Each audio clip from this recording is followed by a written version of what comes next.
أهلا بكم أعزائي المشاهدين، عزيزاتي المشاهدات. شفرة الحياة في ظل واقع متردي ومتأزم، في ظل احتقان سياسي، في ظل احتقان واكتئاب وإحباط، حان الوقت أن نقدم لكم جرعة من التفاؤل، شيئا من الذي تستحقونه في ظل هذه الحياة. دعونا هذا اليوم نتحدث عن في سن 31 من عمره دخل ميدان التجارة وفشل فيها، وعندما كان في 32 من عمره دخل في الانتخابات وفشل فيها، وعندما وصل إلى عمر 34 عاد إلى التجارة مرة أخرى وفشل فيها من جديد، وعند 35 من عمره ماتت زوجته ودخل عالم الترمل فاقدا الأمل في الحياة، وعندما وصل عمره إلى 36 أصيب بانهيار عصبي، وعندما بلغ سن 43 رشح نفسه لانتخابات الكونغرس الأمريكي وفشل في إحراز النجاح فيها، وعندما كان في 46 من عمره عاد مرة أخرى ورشح نفسه لانتخابات الكونغرس الأمريكي وفشل فيها، وعندما بلغ 55 رشح نفسه لانتخابات مجلس الشيوخ ولم ينجح فيها، وعندما وصل إلى سن 58 عاد ورشح نفسه من جديد لانتخابات مجلس الشيوخ وخسر فيها، وعندما أصبح عمره في 60 رشح نفسه للرئاسة وانتخب كرئيس للولايات المتحدة الأمريكية. إنه إبراهام لينكولن الذي يعتبر واحدا من أقوى رؤساء الولايات المتحدة الأمريكية في التاريخ، وقد سمي محرر العبيد، وهو من الناجحين القلائل الذين أثبتوا جدارتهم. يلخص لنا إبراهام لينكولن تجربته بقوله: قد تأتي بعض الفرص لهؤلاء الذين ينتظرون، ولكنها لا تكون إلا الفرص التي ترفع عنها أولئك الذين يبادرون.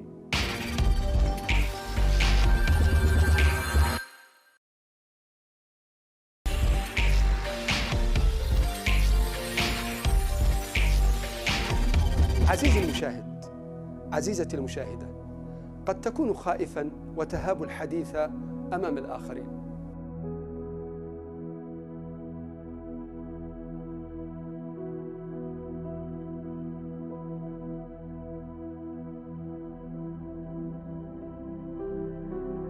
قد تكون قلقاً بشأن شكلك أو طولك أو لونك أو صوتك أو لثغة في لسانك.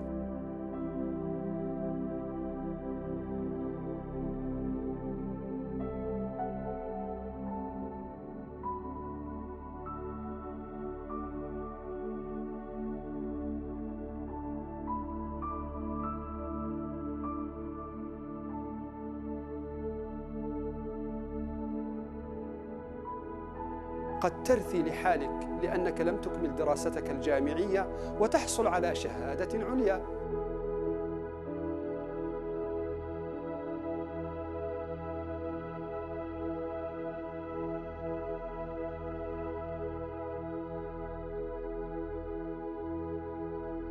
قد تطرد من النادي الذي كنت تود الاحتراف الرياضي فيه.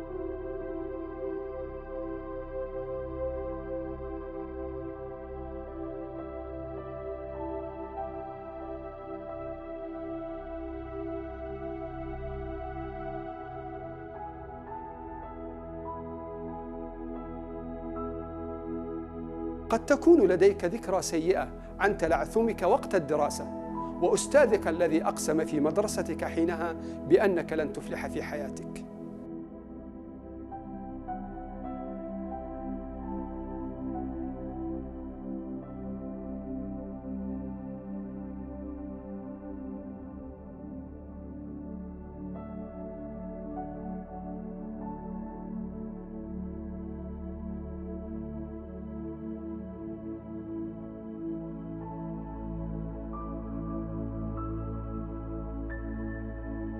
قد يقيم الآخرون موهبتك بأنها سيئة، وأنك لن تصلحي للحديث أمام الجمهور، وأنك فاشلة في الإعلام.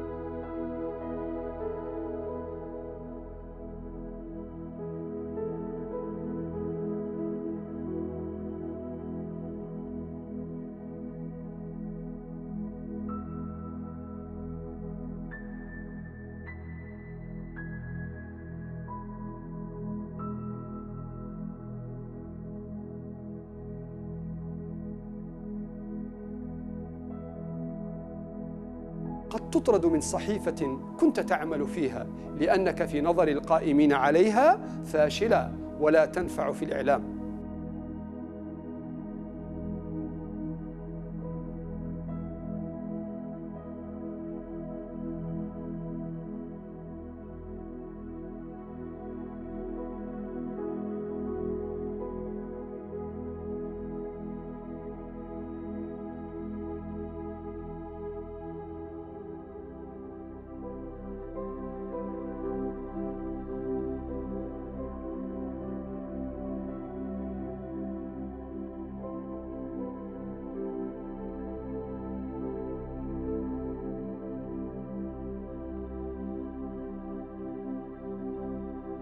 قد تتعرض لانتكاسة في متوسط عمرك وتخفق في الحفاظ على مشروعك الذي أنشأته.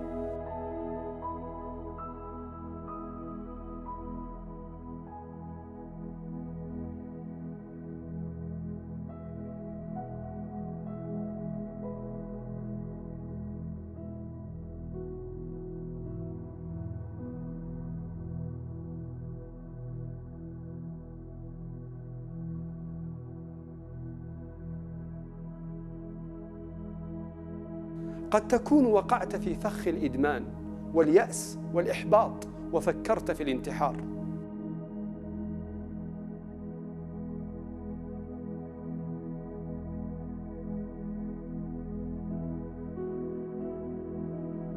وقد يكون معلمك ومن حولك اتهموك بالغباء.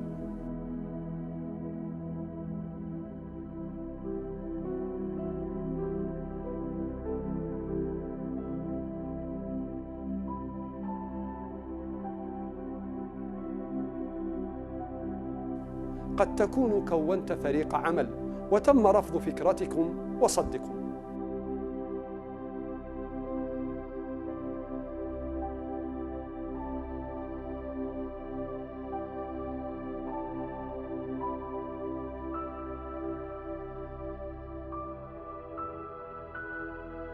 قد تخفق في إدارة شؤون منزلك وأعمال أسرتك.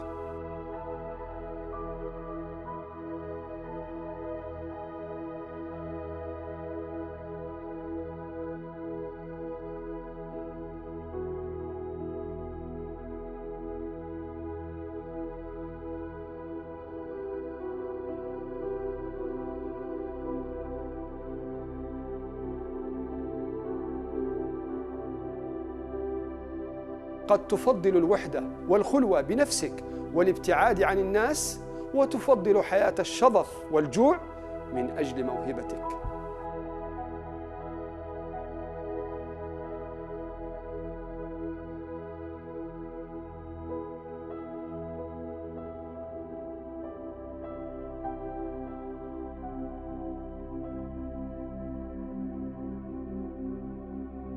قد ترفض فكرتك وعرضك بسبب غموضه.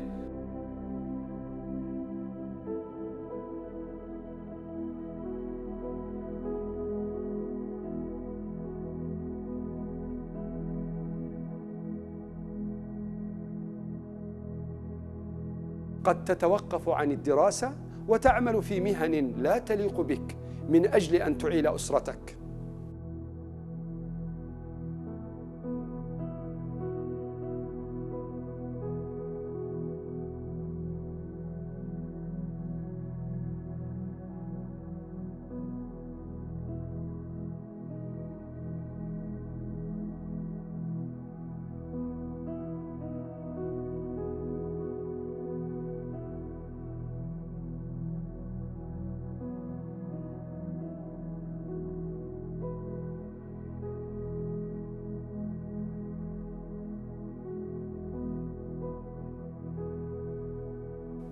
قد يتم رفضك في شركة طالما حلمت في العمل فيها وتعاني من البطالة فترة من الزمن.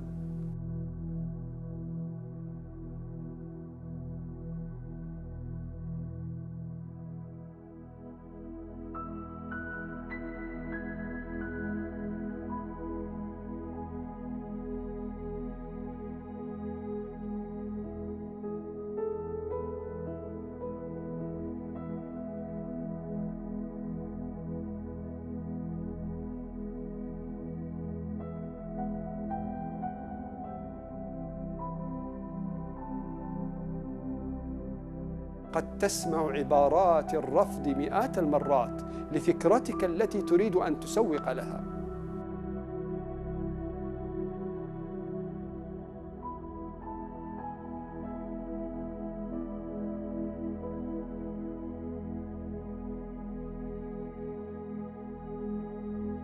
قد يكون المنتج الذي ابتكرته لا يجدي نفعاً في نظر من حولك.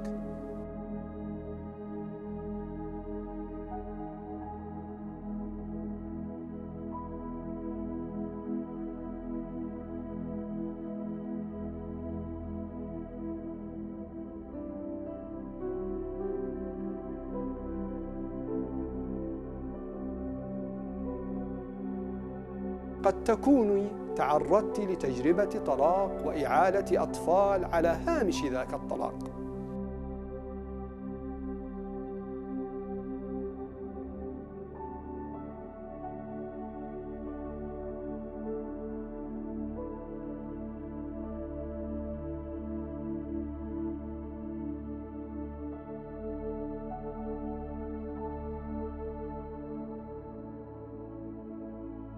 قد تكون الآن تعمل في مهنة لا تليق بك، ومع ذلك لا زال حلمك بالثراء يجثم عليك بين الحين والآخر.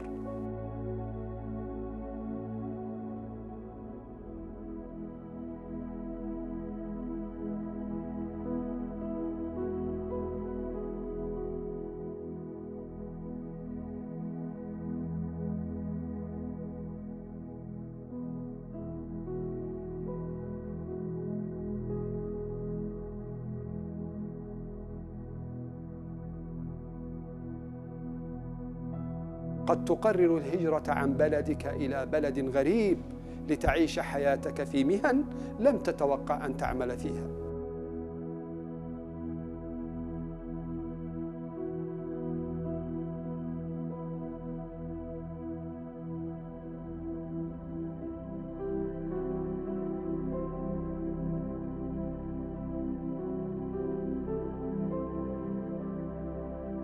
قد تجد نفسك مولودا بلا أطراف ولا أقدام، وربما تظن أن أمرك قد انتهى.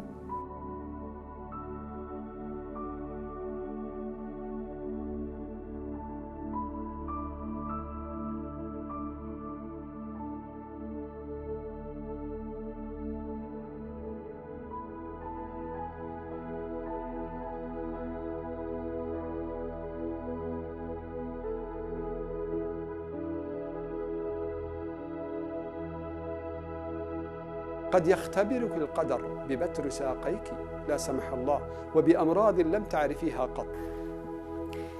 I went home from work early one day with what I thought was the flu, and less than 24 hours later, I was in the hospital on life support with less than a 2% chance of living.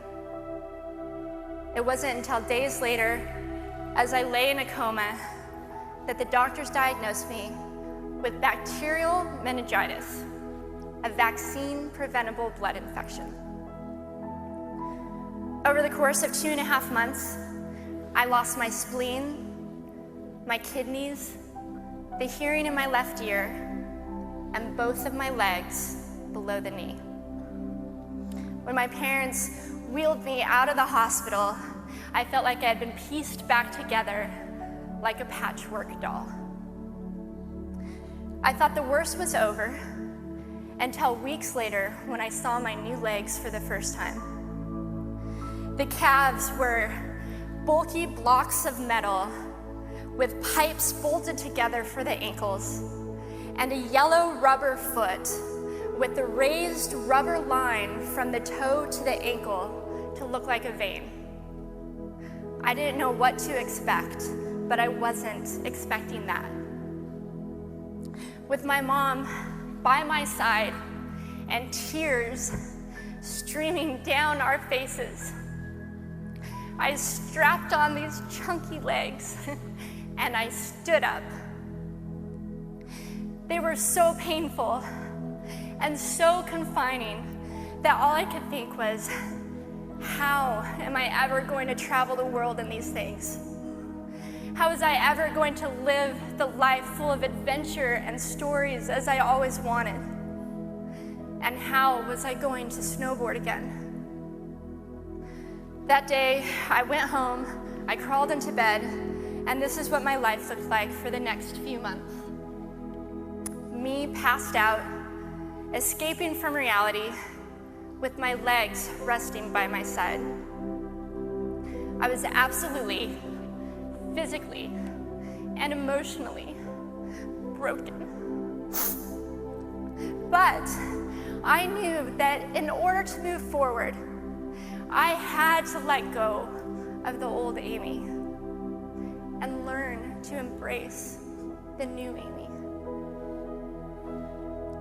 And that is when it dawned on me that I didn't have to be 5'5" anymore. I could be as tall as I wanted.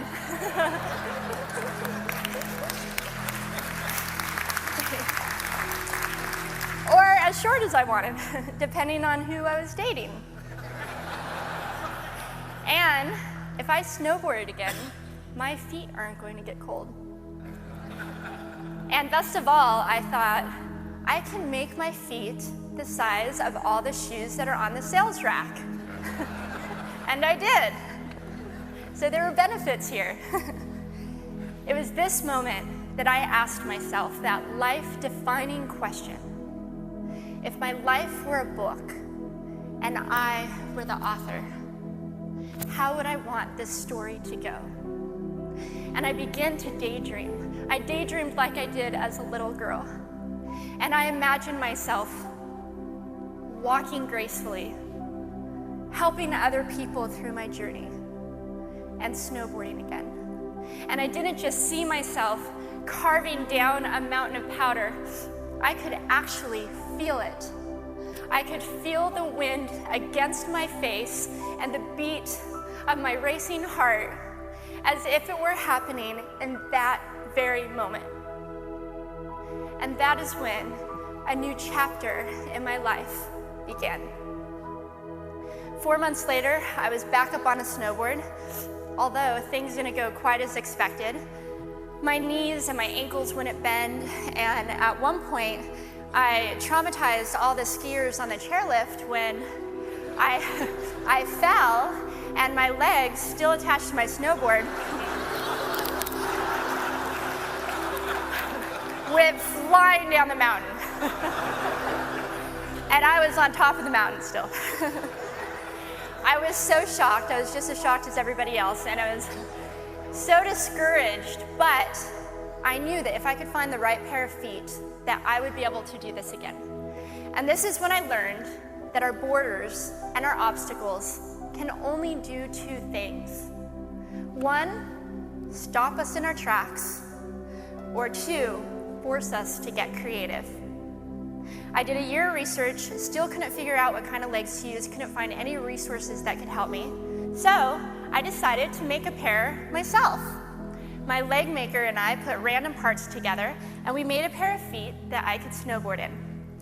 As you can see, rusted bolts, rubber, wood, and neon pink duct tape. And yes, I can change my toenail polish. It was these legs and the best 21st birthday gift I could ever receive, a new kidney from my dad, that allowed me to follow my dreams again. I started snowboarding, then I went back to work, then I went back to school, then in 2005 I co-founded a nonprofit organization for youth and young adults with physical disabilities so they could get involved with action sports. From there, I had the opportunity to go to South Africa, where I helped to put shoes on thousands of children's feet so they could attend school. And just this past February, I won 2 back-to-back World Cup gold medals.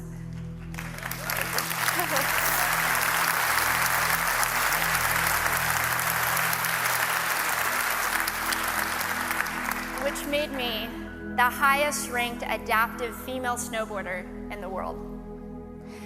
11 years ago, when I lost my legs, I had no idea what to expect.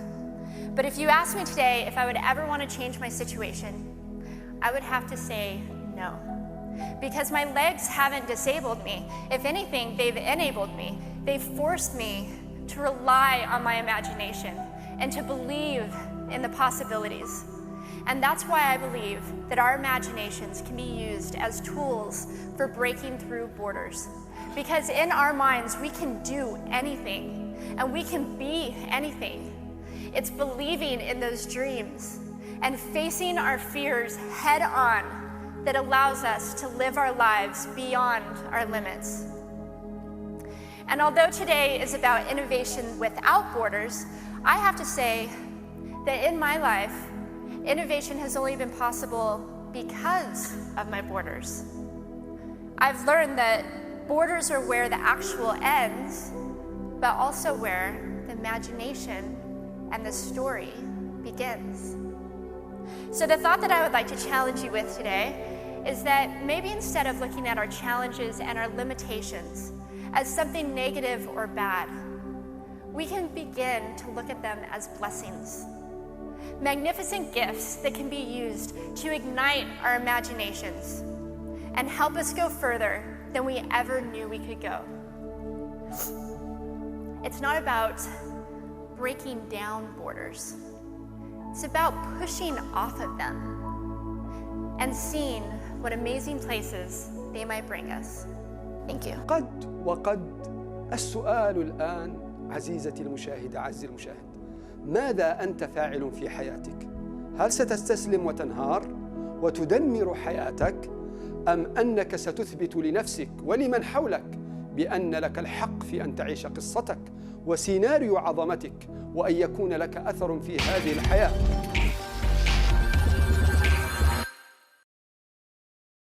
في النهاية كما قال عمار بوغس قاهر المستحيل: الحياة مليئة بالتحديات وأنت لك الاختيار، يا تختار يا تنهار. وكما قالت إيمي بوردي: إذا كانت حياتك كتابة وكنت أنت المؤلف، كيف كنت تريد لقصتك أن تحدث؟ ولذلك كتب الكاتب الملهم ستيف تشاندلر كتابه الشهير اكتب سيناريو حياتك. ومثله براين ترايسي كتب كتابه الذي سنتكلم عنه هذا اليوم: ارسم مستقبلك بنفسك.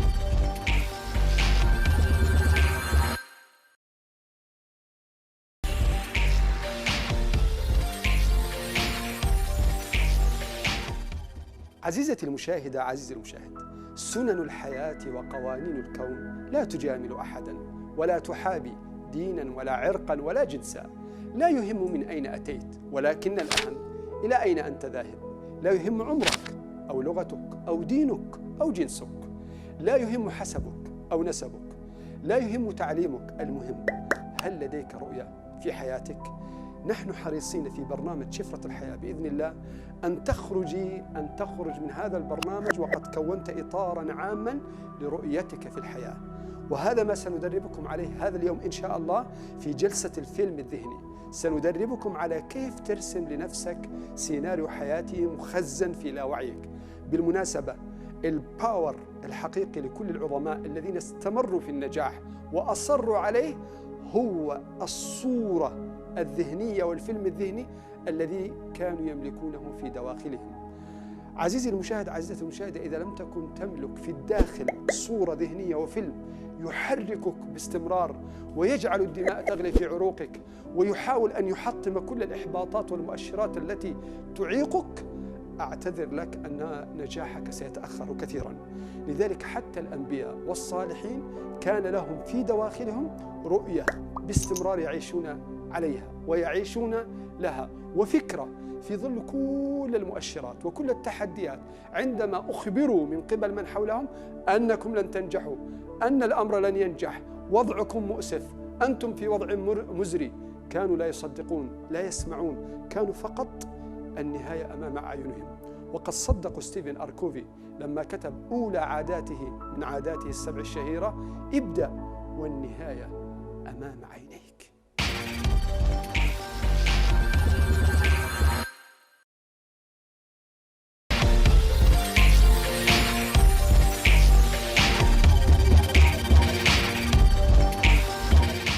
عزيزتي المشاهدة، عزيزي المشاهد، الآن سنتدرب على جلسة التدريب الذهني، وزي ما وعدتكم كل مرة هذه من التدريبات المهمة في حياتكم ومن أخطر الجلسات في حياتكم.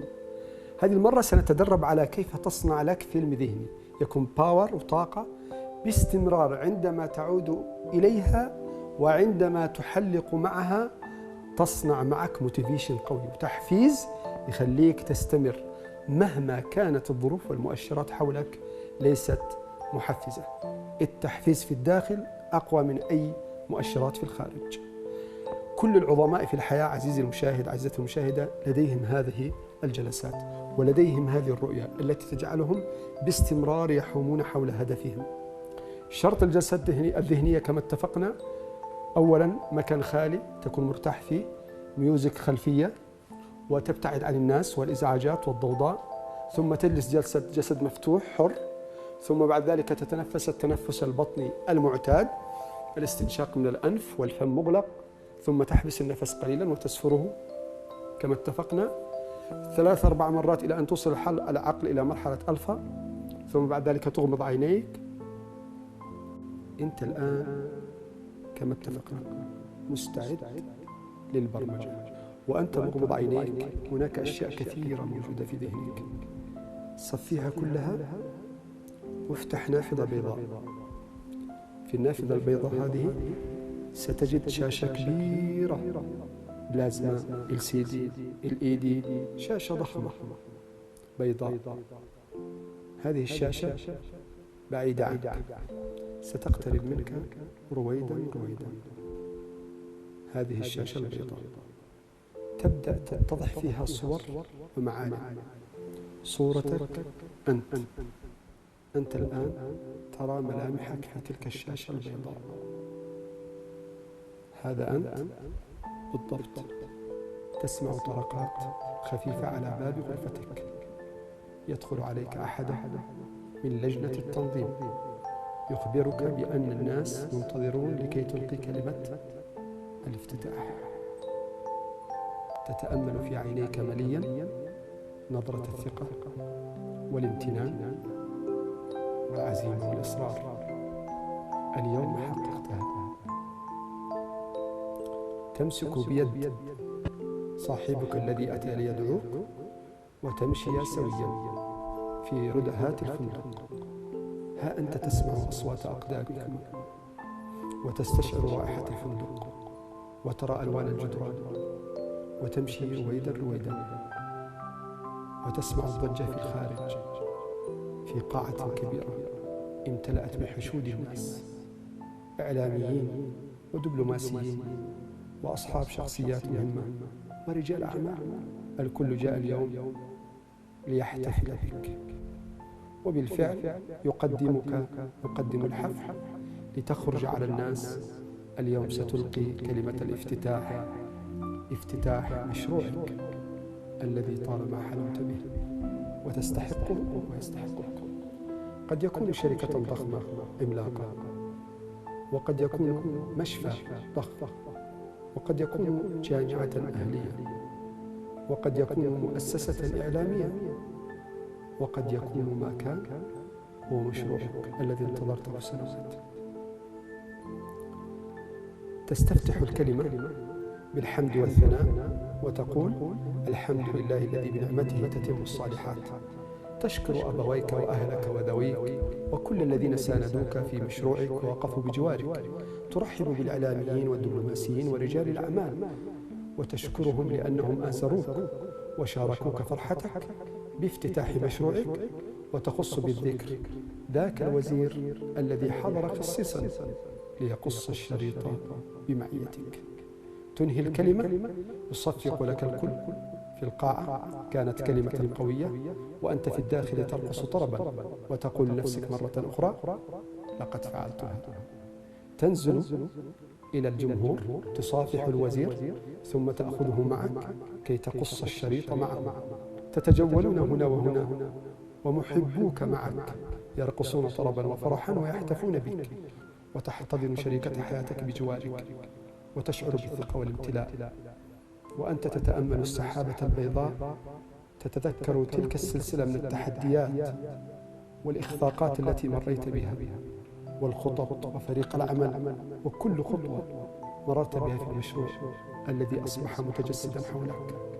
تغمض عينيك بامتنان وشكر، ثم تعود بذكراك إلى الوراء يوم أن بنيت منشأتك على الورق، ثم تعود إلى الوراء يوم أن اجتمعت بفريق العمل، ثم تعود إلى الوراء يوم أن تأثرت بحادثة جعلتك تتحفز لتصنع مشروعك الخاص، ثم ترجع مرة أخرى إلى ذاك المكان الذي أنت جالس فيه مغمض عينيك، تستحضر في المستقبل قصة نجاحك، تحتضن تلك الصورة بأحاسيسها، بمشاعرها، بصورها، بألوانها، تحتويها بين ذراعيك وتتنفس بعمق، وتوقن أن هذا هو مستقبلك، وهو ما يجب أن يحصل لك، وهذا أنت ما تستحقه. تعيش الصورة مرة ومرتين، وتتنفس بعمق، وتحتضن الصورة مرة أخرى، ثم تعود إلى الشاشة، تخرج من تلك الشاشة وترجع إلى الخلف رويدا رويدا، ثم تفتح عينيك.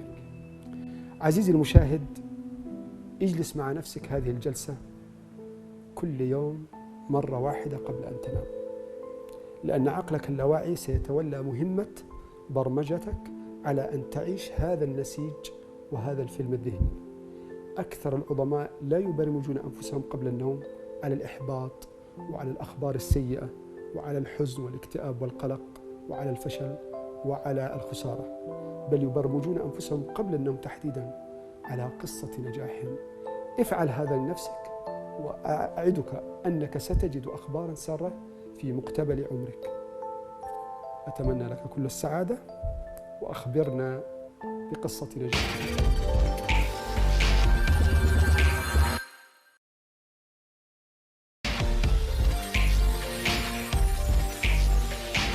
شاب انتقل مع أسرته الكبيرة إلى ولاية، فعاشوا حينا من الدهر فقراء، وعمل هذا الشاب عتالا وحمالا وفي مهن كثيرة، ثم تدرج إلى أن تعلم مهنة التسويق وفن المبيعات، وبرع فيها، وأصبح من أشهر أساتذة فن المبيعات في العالم.